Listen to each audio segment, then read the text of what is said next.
You have this crazy cop by the name of Donovan Scott Sinclair. This guy pulled over Sakia Bowles, and I want you to see how he reacted with her. But this guy, as you will find out in the clip, has a horrible history. Let's go ahead and roll that. June 2024, Manchester police officer Donovan Scott Sinclair detained a young woman while another woman, Sakia Bowles, sat and watched. I got my hands on the exclusive cell phone video. In it, Bowles is heard repeatedly yelling at Officer Scott Sinclair about the detainment. Then suddenly,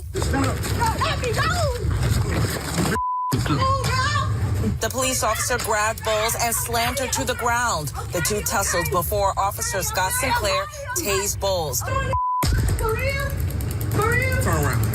Another officer assisted. Bowles is eventually handcuffed and charged with obstruction. Pulled Officer Donovan Scott Sinclair's post record. It showed he was fired from the Fort Valley Police Department in 2018. Afterwards, he bounced from several different law enforcement agencies and was even placed on probation in 2019, though the record doesn't say why. But in 2020, while working security at a bar, investigators say Scott Sinclair got into an altercation and subsequently shot and killed a man. Scott Sinclair faced murder charges. Those charges, though, were later dropped. Now, the question I have is, they knew this guy was fired for excessive force.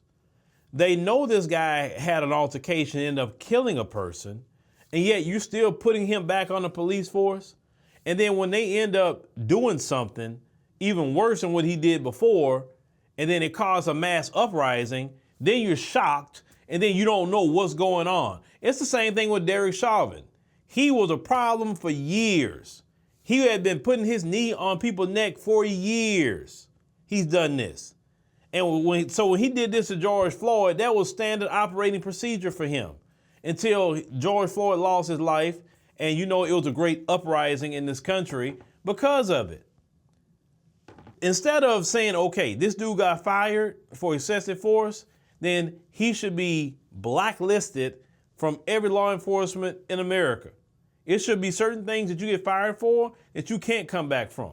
That way they won't do it. They say, wait a minute, hold on. Me getting fired for this is career ending. So I definitely don't want to do this. But if they can just bounce from police department to the police department, where's the incentive for him not to do it?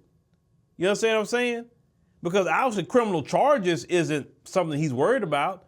But I guarantee you, if you blacklist their career by being fired for certain offenses, see, that's why they need a national database of all these police when they get fired for excessive force.